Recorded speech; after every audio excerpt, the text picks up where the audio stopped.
እኔ ራሴ በአይኔና በእጄ የጨበጥኩት ነገር አንድ ጎረቤቴ ነበር አንድ ጎረቤቴ ሐበሻ ነው እንደኛ አሁን አንድ ቀን አለ እሱ ነው የሚነግረኝ አንድ ቀን እቤት ቁጭ ብሎ ሚስቱን ይሰድባል ይደበድባታል ጥሩ ኑሮ አይደለም ያለው ከሷ ጋር ሁሉ ጊዜ ያሰቃያታል አንድ ቀን ቤት ገባሁና መታህዋት አለ ሰደብኳት መታህዋት በቦክስ በምን ጣልኳት በቃ በመሬት ላይ ጣልኳት አለ እዚህ ላይ በቃ ሰውነቷ እንትን ሆነ ታለቅሳለች እያለቀሰች ጓደኛ የመጣና አንኳኳ ከሄደ ከፈትኩት ጓደኛው كيف الحال ምናምን ብዬ በቃ ሻሂ አመጣችና ጋበዝኩት አሁን እሷ እያለቀሰች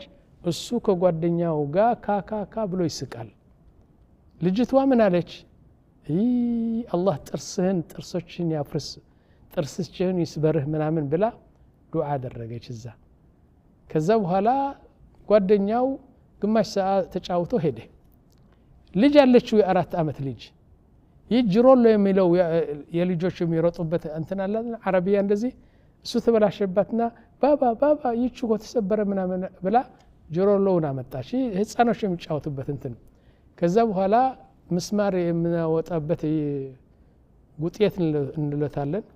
አምጭስቲ ምስማሩን ላውጣው ነው ብሎ አንድ እንትን አመጣችለትና እንደዚህ አድርጎ ጉጤት እንትኑ ምስማሩን ይዞ እንደዚህ ሳብ ሲያርገው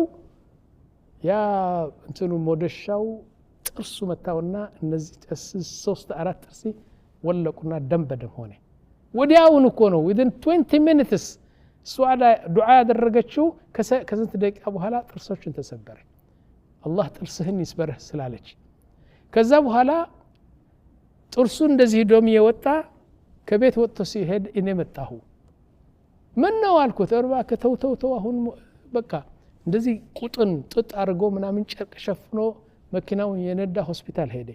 ማታ ሲመለስ ምን ነው አልኩት ታሪኩ ነገረኝ እንደዚህ ያደረኩና ዱዓ አደረገችብኝ ልጅቷ አላህ ጥርስ ይስበር ስላለች ወዲያውኑ አላህ ተቀበለላት አለ እና አላህ Subhanahu Wa Ta'ala ዱዓ ወዲያውኑ ሊቀበልልህ ይችላል ይህ አንድ ነው ሁለተኛ አለ ዱዓው አሁን አይቀበልልህም ምክንያቱም ጎጂህ ነው ወይም ሌላ ሰውን ይጎዳል ለሌላ ጊዜ ያሳልፈውና ሌላ ጊዜ ይቀበልልሃል ስንት ሆኑ ሁለት ወይም ደግሞ ዱዓው አይቀበልልህም ከዛ የበለጠ ነገር ይሰጣል አንተ አታውቀውም እሺ አራተኛ አሉ ይህ ነገር ዱዓው አይቀበልልህም ግን አንድ በላ ሊወርድብህ የታሰበው በላኡ ያነሰዋል ይህ ዱዓ ከመቀበል ዱዓ ሳይቀበልህ ሲቀር አንድ የታሰበልብህ ነበር አንድ ትልቅ በላ ችግር እሱን ያስወግደዋል አላህ Subhanahu Wa Ta'ala አምስተኛ አሁን ዱዓው በዱንያ አይቀበልልህም በአኺራ የበለጠ ነገር ይሰጣል